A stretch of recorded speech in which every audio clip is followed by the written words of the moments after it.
آدم علیہ السلام کو نبی کریم صلی اللہ علیہ وسلم دیکھتے ہیں تو آدم علیہ السلام اپنے دائیں جانب دیکھ کر مسکرا رہے ہیں، اپنے رائٹ ہینڈ کی جانب دیکھ کر، اس کی طرف دیکھ کر مسکرا رہے ہیں، اور پھر آدم علیہ السلام اپنے بائیں کندھے کے جانب، لیفٹ شولڈر کے جانب اس طرح گھوم کے ادھر جو ہے افسوس، غم کھا رہے ہیں، افسوس کے ساتھ دیکھ رہے ہیں۔ جب دائیں جانب دیکھتے ہیں، لیفٹ شولڈر کی طرف دیکھتے ہیں جھانک کر، تو ادھر دیکھتے ہیں تو خوش ہوتے ہیں، مسکراتے ہیں آدم علیہ السلام، اور جب لیفٹ سائڈ دیکھتے ہیں تو غم کھاتے ہیں، درد کے ساتھ، مایوسی کے ساتھ ان کا چہرہ جو ہے بدل جاتا ہے۔ نبی کریم صلی اللہ علیہ وسلم جبرائیل علیہ السلام سے سوال کرتے ہیں، آدم علیہ السلام کا یہ ماجرا کیا ہے، کیوں ایسا کر رہے ہیں؟ جبرائیل علیہ السلام جواب دیتے ہیں کہ رائٹ ہینڈ شولڈر کی طرف انہوں نے جب دیکھا، جھانکا، تو اس لیے مسکرایا کہ ان کی ذریت، ان کی نسل میں سے ایسے لوگ ہیں جو جنت کی طرف جا رہے ہیں، جو جنت میں جانے والے، نیک اعمال کر کے، صالح اعمال کر کے جنت میں جانے والے، ان کی ذریت ہے، ان کی نسل ہے، اس لیے خوشی سے وہ جو ہے مسکراتے ہیں۔ پھر فرماتے جبرائیل علیہ السلام، آدم علیہ السلام جب لیفٹ شولڈر کی طرف دیکھتے ہیں، لیفٹ جانب دیکھتے ہیں، بائیں جانب، تو اس لیے غم کھا رہے ہیں، اس لیے جو ہے مایوسی چھائی ہوئی ان کے چہرے پر کہ ان کی ذریت میں سے بعض، بلکہ اکثر لوگ جو ہے جہنم کی طرف جا رہے ہیں۔ یعنی اپنی نسل کی فکر کر، اپنے نسل کی ایمان کی حفاظت کی فکر کرنا، اپنے نسل کی ایمان کی حفاظت کی فکر کرنا۔ ہمیشہ اپنے والدین کو یا گھر کے جو بڑے سرپرست ہوتے ہیں، گارجین ہوتے ہیں یا پیرنٹس ہوتے ہیں، ان کو اپنی نسل کی ایمان کی حفاظت کی فکر کرنی چاہیے۔ یہ واقعی معراج سے ہمیں حاصل ہوتا ہے۔ سب کیا کرنا ہے؟ اپنے گھر کے جو بچے ہوتے ہیں، جو نونہال بچے ہوتے ہیں، ہماری جو نسل آنے والی پیڑھی ہوتی ہے، ان کی ایمان کی حفاظت کی فکر ہمیں ہمیشہ کرتے رہنا چاہیے۔ یعنی ہمیشہ ہمیں اس بات کا خیال کرنا چاہیے کہ میرے بچے اچھے کام کر رہے ہیں یا برے کام کر رہے ہیں، میرا بیٹا اچھا کام کر رہا ہے یا برا کام کر رہا ہے، میری بیٹی اچھی کام کر رہی ہے یا بری کام کر رہی ہے، میرا بیٹا جنت کے راستے پر جا رہا ہے یا جہنم کے راستے پر جا رہا ہے، میری بیٹی قرآن و حدیث کے مطابق زندگی گزار رہی ہے یا میری بیٹی قرآن و حدیث کے اپوزٹ زندگی گزار رہی ہے۔ ہمیشہ اپنے نسل پر واچ کرنی چاہیے۔ جس طریقے سے سیکیورٹی گارڈ، سیکیورٹی یعنی کسی بھی چیز کی حفاظت کے لیے واچ کرتے ہیں، چاروں طرف کیمرہ لگے ہوئے ہوتے ہیں اور اس چیز کی حفاظت کے لیے بہت سارے اقدامات کیے جاتے ہیں، ہمیں بھی اپنے نسل کی ایمان کی حفاظت کے لیے ہمیشہ فکر مند ہونا چاہیے، ہمیشہ فکر مند رہنا۔ میرا بیٹا کہاں جاتا ہے، کس سے ملاقات کرتا ہے، اس کے فرینڈ شپ کی سرکل کیسی ہے، اچھے لوگوں سے تعلقات ہیں یا برے لوگوں سے تعلقات ہیں، اس کے فرینڈشپ سرکل میں دیندار لوگ ہیں یا جو ہے غیر دیندار دنیا پرست لوگ ہیں، اس سب کا جائزہ لینا چاہیے۔ صرف ہم اسکول میں جوائن کرا دیے، اس کالج میں جوائن کرا دیے یا یونیورسٹی میں جوائن کرا دیے اور ان کی منمانی زندگی کو گزار رہے ہیں اور آپ جو ہے بے حس کی زندگی گزارتے ہیں، آپ کو احساس بھی نہیں کہ آپ کی نسل کس طرف جا رہی ہے، کس ڈگر پہ جا رہی ہے، آپ کی نسل جہنم کے راستے پر جا رہی ہے یا جنت کے راستے پر چل رہی ہے، اس کا کوئی احساس نہیں، بے حس کی زندگی گزارتے ہیں۔ یہ تو جانور سے بدتر زندگی ہے، جانور کو کم سے کم احساس ہے اللہ کا ڈر اور خوف ہوتا ہے، انسانوں کو اللہ کا ڈر اور خوف ہے ہی نہیں۔ یعنی ہماری جو ذمہ داری ہے کہ یا ایھا الذین آمنوا قوا انفسکم واہلیکم نارا، اے ایمان والو تم پہلے اپنے آپ کو جہنم کی آگ سے بچاؤ، اس کے بعد اپنے فیملی ممبرس کو بھی جہنم کی آگ سے بچانے کی فکر کرو۔ یہ ہماری رسپانسبلٹی ہے، خود دیندار بننا ہے اور اس کے ساتھ ساتھ اپنے فیملی ممبرس کو، اپنی بیوی کو، اپنے بیٹے کو، اپنی بیٹی کو، جو بھی ہمارے انڈر نیچے رہتے ہیں گھر میں، تمام کے تمام کو دیندار بنانا یہ ہماری رسپانسبلٹی ہے۔ اگرچہ میرا بیٹا غلط کام کرتا ہے، قرآن حدیث کے خلاف کام کر رہا ہے اور ہم اسے روکتے نہیں ہیں، ٹوکتے نہیں ہیں، کچھ بولتے نہیں ہیں، یعنی ہم بے حس ہے، ہمارا ضمیر مر چکا ہے، مردہ ہو چکا ہے، دل میں کوئی احساس نام کی چیز نہیں ہے، ذمہ داری کا احساس ہمیں نہیں، ذمہ داری کا سوال ہونے والا ہے کل قیامت میں کہ تم نے اپنے اولاد کی ایمان کی حفاظت کی یا نہیں، نسل کی ایمان کی حفاظت کی یا نہیں، نسل کی عقیدے کی حفاظت کی ہے۔ میرے بھائیوں، یہ جو دور ہے نا، فتنوں کا دور، ہمارے بچے جب کالج میں ہم جوائن کرتے ہیں یا اپنے بیٹے یا بیٹیوں کو جب کالج میں جوائن کرتے ہیں نا، بہت کیئرفل اور محتاط رہنے کی ضرورت ہے۔ ارتداد کا فتنہ زور پر، ہم تو کالج میں جوائن کر دیتے ہیں، یونیورسٹی میں ایڈمیشن دلا دیتے ہیں، لیکن ان کی جو روزمرہ کی زندگی ہوتی ہے، روزانہ وہ کیا کرتے ہیں، اس پر بھی واچ رکھنے کی ضرورت ہے۔ آج کل جو ارتداد کا فتنہ، یعنی مسلم رہتے ہوئے ان کی زندگی مسلمانی زندگی ہے، ان کی فرینڈشپ سرکل جیسے ہیں ان کی زندگی بھی ویسی ہے. ایک کو کافر کی زندگی جیسی ہے، اس کا فرینڈشپ سرکل کافر کا ہے، اس کی زندگی جیسی ہے، اس کا روز کا اٹھنا بیٹھنا جیسا ہے. آپ کا بیٹا نام کا مسلمان رہتے ہوئے نام نہاد مسلمان زندگی گزار. اور حد تو یہ ہو گیا ہے، فتنہ اتنا زور و عام پہ ہے کہ ہمارے مسلم لڑکے غیر مسلم لڑکیوں کے فتنے میں پڑ چکے ہیں، عشق میں پڑ چکے ہیں، اور ہماری لڑکیاں غیر مسلم لڑکے کے عشق میں پڑ چکے ہیں. یعنی ہمارے نسل میں یہ ڈفرنس کرنا بھی معلوم نہیں ہے کہ میں کس سے گفتگو کرتا ہوں، کس سے چیٹنگ کرتا ہوں، کس سے میرے تعلقات استوار ہو رہے ہیں. یہ ذمہ داری کا احساس کسی ہونا چاہیے، والدین، سرپرست کو، پیرنٹس کو، گارجین کو اس کا سوال ہونے والا ہے. جس طریقے سے آدم علیہ السلام جب نبی کریم صلی اللہ علیہ وسلم سے ملاقات ہوئی معراج کے واقعے میں، اپنے نسل کی ایمان کی حفاظت کی فکر کر رہے ہیں، اور اپنے نسل اگرچہ جنت میں جا رہے ہیں تو خوش ہو رہے ہیں، اور اپنے نسل اگرچہ جہنم میں جا رہے ہیں تو مایوسی کا شکار ہو رہے ہیں. ہمیں بھی اگرچہ میرا بیٹا نماز پڑھتا ہے خوش ہونا چاہیے، میرا بیٹا نیکی کا کام کرتا ہے خوش ہونا چاہیے، میری بیٹی نیکی کا کام کرتی ہے خوش ہونا چاہیے، میری بیٹی نماز پڑھتی ہے خوش ہونا چاہیے، میری بیٹی صالحہ ہے خوش ہونا چاہیے. اگرچہ میرا بیٹا نافرمان ہے مایوس ہونا چاہیے، میرا بیٹا قرآن حدیث کے خلاف کام کر رہا ہے، ہمیں بھی مایوس ہونا چاہیے، غم کھانا چاہیے، کم سے کم ٹوکنا چاہیے. اتنا تو ہے کہ بار بار اس کو جو ہے جہنم کا یاد دلاتے رہیں، جہنم کا ڈر دلاتے رہیں، قبر کے عذاب کی فکر دلاتے رہیں، اس کو بار بار تاکید کرتے رہیں. میرے بیٹے یہ دنیا تو ختم ہونے والی ہے، میں بھی مر جاؤں گا تم بھی مر جاؤ گے، لیکن اس کے بعد آخرت کی جو زندگی ہے وہ اصل زندگی ہے. اس طریقے سے اپنے نسل کی ایمان کی حفاظت، ان کے عقیدے کی حفاظت کرنے کی ضرورت ہے. جس طریقے سے آدم علیہ السلام کو اپنے نسل کی فیوچر کی فکر تھی، ہمیں بھی اسی طریقے سے اپنے نسل کی فیوچر کی، ان کی ایمان کی حفاظت کی فکر ہونی چاہیے. یہ سبق ہمیں واقعہ معراج سے حاصل ہوتا ہے. اور اسی طریقے سے نبی کریم صلی اللہ علیہ وسلم کو واقعہ معراج میں جنت کا سیر کرایا گیا، جہنم کا بھی سیر کرایا گیا.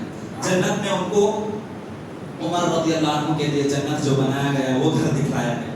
اسی طریقے سے جو ہے جنت میں وہ خوشبو کا محل، جو فرعون کی بیٹی کو کنگھی کرنے والے نوکرانی کو فرعون نے توحید کی وجہ سے جلتے ہوئے کڑھائی میں، کھولتے ہوئے گرم پانی میں، کھولتے ہوئے گرم تیل میں، اس کو اس کے 5 اولاد کے ساتھ اس ماں کو بھی جلتے ہوئے تیل میں پھینک دیا تھا. اس طریقے سے ان کی ہڈی جو ہے باقی رہ گئی تھی، پوری جسم جھلس گئی تھی اور وہ شہید ہو گئی. ان کے جنت کے محل کی خوشبو بھی نبی کریم صلی اللہ علیہ وسلم کہاں احساس ہوا، کہاں محسوس ہوا؟ معراج کے واقعے میں.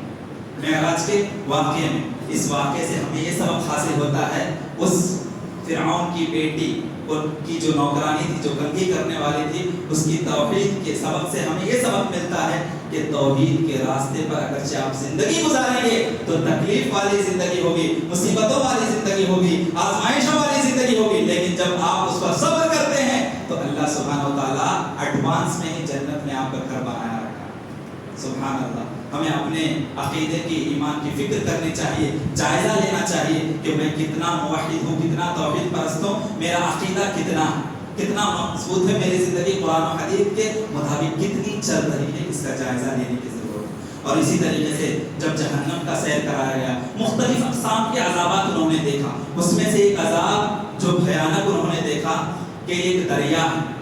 وہ دریا کیسا ہے؟ خون کا دریا.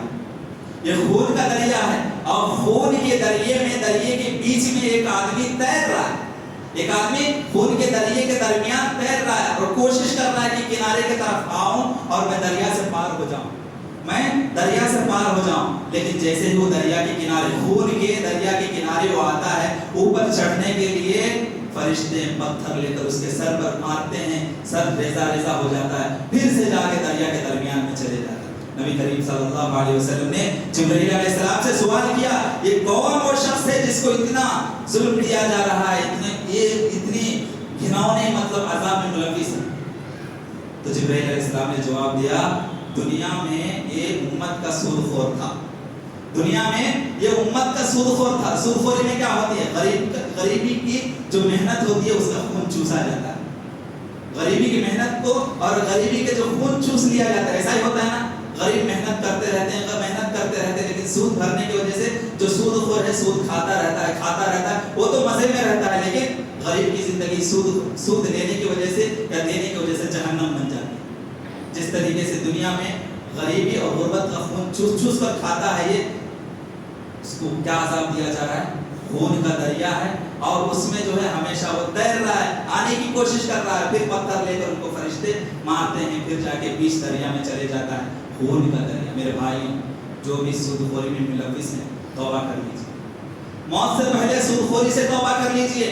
سود خوری کا مطلب یہ نہیں کہ آپ صرف سود لے رہے ہیں، انٹرسٹ لے رہے ہیں، نہیں، کبھی انٹرسٹ دیتے بھی ہیں آپ، کبھی انٹرسٹ دیتے بھی ہیں، یا کبھی آپ نہیں دیتے تو کسی کے ذریعے سورس بنتے ہیں آپ، چلو فلاں آدمی ہے، بڑا آدمی ہے، آپ کا تعلقات ہے، آپ کے سورس ہیں، آپ جا کے فلاں غریب بندے کو جا کے وہاں سے انٹرسٹ دلواتے ہیں، یہ بھی سود ہے۔ سود کھانا، سود دلانا، سود لینا، سود دینا، سود دلوانا، سود کے جو ہے مطلب بانڈ پیپرز جو بنتے ہیں اس میں گواہ بننا، اس میں ٹرسٹی بننا، اس میں ایگریمنٹ میں سائن کرنا، یہ تمام کے تمام سود میں ملوث کا کام ہے، سود میں ملوث ہیں۔ اور ہر کوئی آج کا الا ماشاءاللہ کوئی ایسا بزنس ہے جس میں انٹرسٹ کا پیسہ نہیں لگ رہا ہے۔ میرے بھائیوں بزنس کریں، حلال بزنس کی فکر کریں، اس میں تنگی ہوگی آپ کو، حلال بزنس میں آپ کو پروفٹ نظر نہیں آئے گا، لیکن آپ ایسے عذابات سے کم بچ جائیں۔ کبیرہ گناہ ہے، بغیر توبہ کے آپ معافی نہیں ملنے والی۔ اگرچہ کوئی ملوث ہیں سود میں، نماز کے بعد فوراً دعا کیجئے، توبہ کیجئے، اور ہمیشہ کے لیے سود خوری سے باز آ جائیں گے۔ اس عذاب سے بچنے کے لیے ضرور یہ سبق ہمیں واقعہ معراج سے حاصل ہوتا ہے۔ اور اسی طریقے سے اور ایک سبق جو ہمیں حاصل ہوتا ہے، نبی کریم صلی اللہ علیہ وسلم جب واپس لوٹے، اللہ سبحانہ وتعالیٰ سے گفتگو ہوئی، جب واپس لوٹے اللہ سبحانہ وتعالیٰ نے ان کو ایک تحفہ دیا تھا۔ موسیٰ علیہ السلام نے سوال کیا تم نے کیا لایا اپنے ساتھ، کون سا تحفہ لایا؟ نبی کریم صلی اللہ علیہ وسلم نے فرمایا اللہ سبحانہ وتعالیٰ نے مجھے 50 وقت کی نماز کا تحفہ دیا۔ موسیٰ علیہ السلام ہنس پڑے اور غم کے ساتھ مایوس ہو کر کہا یہ میری امت کے لیے اللہ سبحانہ وتعالیٰ نے 2 وقت کی نماز فرض کی تھی، میری امت 2 وقت کی نماز ادا کرنا ان پر بھاری پڑ گیا، تمہاری امت 50 وقت کی نماز ہرگز نہیں، جاؤ واپس جاؤ اور کم کروا کے لاؤ۔ نبی کریم صلی اللہ علیہ وسلم پھر اللہ کے پاس جاتے ہیں، ریکویسٹ کرتے ہیں کہ میری امت اتنا سنبھال نہیں سکے گی، بوجھ ہو جائے گا، کچھ کم کر دیجیے۔ اس طریقے سے پھر آتے ہیں کتنا 45، پھر جاتے ہیں، پھر واپس بھیجتے ہیں موسیٰ علیہ السلام، پھر آتے ہیں کتنا 40، اس طریقے سے 35 30 25 20 15 10 5، جب 5 وقت کی نماز بچ جاتا ہے آخری مرتبہ لوٹتے ہیں، موسیٰ علیہ السلام کہتے ہیں پھر جاؤ پھر کم کرا کے لاؤ۔ نبی صلی اللہ علیہ وسلم فرماتے ہیں مجھے شرم ہوتی ہے بار بار اللہ کے سامنے جانے، لیکن خوشخبری سناتے ہیں کہ اللہ نے فرمایا ہے کہ تمہاری امت 5 وقت کی نماز ادا کرے گی لیکن ثواب میں 50 وقت کی نماز۔ سبحان اللہ، ہماری اتنی لمبی عمر نہیں، ہمارے وقت میں بھی برکت نہیں، اگرچہ آپ سوچ لیجئے 50 وقت کی نماز اگرچہ ہم پر فرض کر دی گئی، اتنا وقت ہے کہ ہمارے پاس یہ 5 وقت کی نماز میں ہم پر بھاری پڑ چکا ہے۔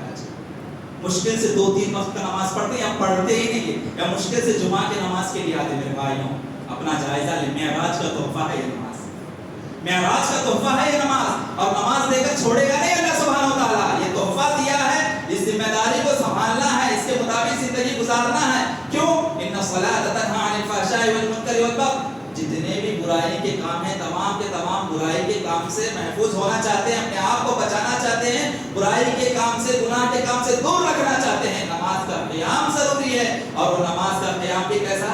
5 وقتہ با جماعت تکبیر تحریمہ کے ساتھ آپ پڑھیں گے تبھی کچھ فائدہ ہونے والا ہے۔ نبی کریم صلی اللہ علیہ وسلم شرم محسوس ہوا کہ کیسے میں اور کم کراؤں، لیکن ہم بے شرم، ہمارا ضمیر مچ چکا ہے، بے حس ہو چکے ہیں، ہمیں کوئی احساس بھی نہیں ہوتا۔ 5 وقت کی نماز جس کے بدلے اللہ سبحانہ وتعالیٰ 50 وقت کی نیکی دے رہا ہے، لیکن ہم غفلت کی زندگی گزار۔ تب قیامت میں پہلا سوال تو عبادت کے سلسلے میں نماز کا ہوگا، تب اللہ کے سامنے کیا چہرہ دکھائیں گے؟ کیا ہم یہی کہیں گے کہ میں وہی امت محمدیہ ہوں جس کے لیے تم نے تحفہ دیا تھا 5 وقت کے برابر 50 وقت کا ثواب، اور میں نے ثواب حاصل نہیں کیا؟ اس طریقے کا چہرہ دکھائیں گے اللہ کے سامنے؟ میرے بھائیوں سدھر جاؤ، نماز کی پابندی کرو۔ اور اسی طریقے سے اور ایک اس سے ہمیں سبق یہ حاصل ہوتا ہے کہ اگرچہ اچھائی کا کام ہو اور آپ کے پاس ایکسپیرینس ہو اس کا، تو ایکسپیرینس کو شیئر کرنا چاہیے۔ موسیٰ علیہ السلام کے پاس ان کے قوم کا ایکسپیرینس تھا، 2 وقت کی نماز بھاری پڑ چکی تھی، 50 وقت کا نماز نہیں ہوگا، انہوں نے ایکسپیرینس کو شیئر کیا۔ ہمارے پاس بھی کوئی نالج ہے، کوئی ایکسپیرینس ہے جس میں دوسرے کا بھلا ہو سکتا ہے، اصرار کرتے ہوئے بار بار مشورہ دینا چاہیے. ہم کیا کرتے معلوم، میں بولا بھائی ایک بار بولا سنا نے میں کیا کرنا نہیں، اگر جس کا بھلائی ہونے والا ہے آپ کو بار بار جو ہے اصرار کرتے ہوئے اس کو مشورہ دیتے رہنا. کیوں؟ آپ کے پاس ایکسپیرینس ہے، چاہے وہ بزنس کا ایکسپیرینس ہو، چاہے وہ ایجوکیشن کا ایکسپیرینس، جو بھی ہو ایکسپیرینس کو شیئر کرنے کی ضرورت ہے. یہ سبق معراج کے واقعے سے ہمیں حاصل ہوتا ہے. اور ایک چیز، کبھی چھوٹا آدمی مشورہ دے اس کو ایکسپٹ کرنا چاہیے. دیکھیں نبی کریم صلی اللہ علیہ وسلم کا مرتبہ موسیٰ علیہ السلام سے کہیں زیادہ ہے. نبوت اور رسالت کے اعتبار سے، اسٹیٹس کے اعتبار سے آپ دیکھیں گے نبی کریم صلی اللہ علیہ وسلم کا اسٹیٹس تھوڑا اوپر ہے، لیکن موسیٰ علیہ السلام ان سے کمتر ہے اسٹیٹس میں. کیوں؟ نبی کریم صلی اللہ علیہ وسلم نے فرمایا کہ اگرچہ موسیٰ بھی میری امتی میں ہوتے، تو موسیٰ بھی اگرچہ زندہ ہوتے تو میری امتی بن کر زندگی گزارتے. یعنی اسٹیٹس نبی سے کم ہے موسیٰ علیہ السلام کا، لیکن چھوٹے ہیں نا اسٹیٹس میں، لیکن مشورہ دے رہے ہیں، بار بار دے رہے ہیں، اور نبی صلی اللہ علیہ وسلم ایکسپٹ کر رہے ہیں. پتہ چلا کہ اگرچہ ہم سرپرست ہیں، اگرچہ گارجین ہیں، اگرچہ ہم گھر کے بڑے ہیں، لیکن بعض دفعہ ہمارے بچے کوئی مشورہ دیتے ہیں، سجیشن کرتے ہیں، ہمیں اس سجیشن کو ایکسپٹ کرنا چاہیے. کہ میرا بچہ نا اس کے باتیں سننا کیا میں ایسا نہیں، بلکہ چھوٹا بچہ ہو، لیکن آج کل کے دیکھ لیں گے آج کل کے حساب سے ہمارے بچے ہی انٹلیکچوئل پرسنس ہوتے ہیں، ہم سے ایکسپیرینس ہوتے ہیں باہر کے ماحول دنیاوی معاملات میں. اگرچہ کوئی اچھا مشورہ بھلائی کا مشورہ دیتے ہیں، بار بار دیتے ہیں، آپ کو ایکسپٹ کرنے کی ضرورت ہے. اور اسی طریقے سے آخری میں سے واقعہ معراج سے ہمیں یہ حاصل ہوتا ہے جب نبی کریم صلی اللہ علیہ وسلم صبح واپس آ گئے مکہ کو، بیت المقدس، اور معراج کا اسراء کا جو واقعہ ہوا پورا جب واپس لوٹے تو نبی کریم صلی اللہ علیہ وسلم سارا ماجرا سنایا.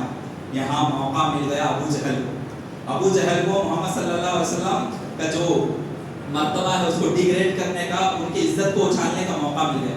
فوراً دوڑے ابو بکر صدیق کے پاس، اے ابو بکر تم ہی بتاؤ، صرف بیت المقدس جانے کے لیے مکہ سے 40 دن کا سفر ہے اور واپسی ہونے کے لیے 40 دن کا سفر ہے، مکمل 80 دن چاہیے. کوئی بندہ یہ کہتا ہے کہ میں گیا رات میں سفر کر کے واپس بھی لوٹ گیا صبح میں، کیا یہ ممکن ہے؟ ابو بکر صدیق نے کہا ایسا تو نہیں ہو سکتا، ناممکن ہے. تو پھر تمہارا جو دوست ہے محمد کا یہی دعویٰ ہے کہ وہ رات کو گیا صبح میں آ گیا. کہا محمد نے کہا ہے تو دعویٰ صحیح. ابو بکر صدیق رضی اللہ عنہ نے ایکسپٹ کر لیا. یعنی جب نبوت اور رسالت اور ایمان کی بات آتی ہے، ایمان باللہ کی بات آتی ہے، ایمان بالرسول کی بات آتی ہے، وہاں اطاعت ضروری ہے، وہاں عقل دوڑانے کی ضرورت ہے. قرآن کی کوئی آیت کا تفہیم، اس کی مفہوم، آپ تشریح آپ کو سمجھ میں نہیں آتی، قرآن جو کہہ رہا ہے صحیح ہے. حدیث کی کوئی بات آپ کے عقل کو سمجھ میں نہیں آتی، ضروری عقل دوڑانے کی ضرورت ہے، ایکسپٹ کرنا ہے. نبی کی بات جہاں آ جائے، رسول کی بات جہاں آ جائے، اللہ کی بات جہاں آ جائے، آپ کو عقل کو دوڑانے کی ضرورت نہیں ہے، عمل کرنا ہے، ایکسپٹ کرنا، جیسا ہے ویسا ماننا ہے. یہ واقعہ معراج سے سبق ہمیں حاصل ہوتے ہیں. یہ تمام چند اسباب تھے اور بہت سارے اسباب ہیں، لیکن جو اہم تھے آپ لوگوں کے سامنے میں نے ذکر کر دیا ہوں. اس کا اللہ سبحانہ وتعالیٰ سے دعا گو ہوں کہ اللہ سبحانہ وتعالیٰ یہ تمام کے تمام معاملات ہماری زندگی سے کنیکٹ ہوتے ہیں، اس لیے تمام کے تمام اسباب کو ہماری زندگی میں لاگو کرنے کی اور اس سے فائدہ اٹھانے کی توفیق دے، اور ہماری ساری کی ساری زندگی نبی کریم صلی اللہ علیہ وسلم کو نمونہ اور آئیڈیل بناتے ہوئے زندگی گزارنے کی توفیق دے. اور جہاں بھی ظلم ہو رہا ہے، خاص کر فلسطین میں، بچوں کی حفاظت کرے، وہاں کے عورتوں کی حفاظت کرے، وہاں کے عورتوں کی عزت کی حفاظت کرے. اللہ سبحانہ وتعالیٰ وہاں کے نوجوانوں کی نسل کی حفاظت کرے. وہاں جو پریگننٹ عورتیں ہیں جن کو جو ہے ناحق مارا جا رہا ہے، ظلم دیا جا رہا ہے، اللہ تعالیٰ ان کی حفاظت کرے. فلسطین ہی میں نہیں، جہاں بھی مسلمانوں پہ ظلم ہو رہا ہے، اللہ تعالیٰ ان ظالموں کو تو سخت پکڑ، سخت انجام برپا کر دے ان پہ، اور اسی طریقے سے ان پر عذاب نازل کر، اور جو بھی مظلومین ہیں ان کو صبر دے. یا تو ان ظالموں کو تو نیست و نابود کر دے، یا تو ان کو ایمان کی دولت سے ہدایت نواز دے. اور اخیر میں اللہ تعالیٰ سے دعا ہوں کہ اللہ تعالیٰ ہم سب کو ایمان پر عمل کرتے ہوئے، قرآن و حدیث کے مطابق زندگی گزارتے ہوئے دوسروں تک قرآن و حدیث کے پیغام کو پہنچانے کی توفیق عطا فرمائے. وآخر دعوانا الحمدللہ.